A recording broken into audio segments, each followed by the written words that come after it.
вы действительно находитесь на грани угрозы своего дальнейшего существования. В случае, если от вас не будет эффекта. Ислам Александрович.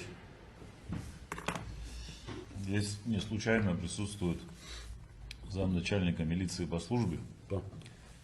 Работа ГАИ – это ваша прямая обязанность, вы курируете ее.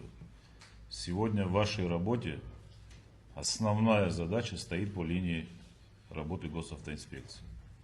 Но мы все видим начальников ГАИ, пытаемся только с них спрашивать. Это ваша работа в том числе. Действительно, работа в последнее время просела. И это сразу дает результат по увеличению аварийности, по увеличению смертности на дорогах. Это все последствия того, что слабый контроль идет со стороны вашего руководства. Начальники ГАИ должны на месте, на своем примере показывать работу и рядом с сотрудниками своими стоять.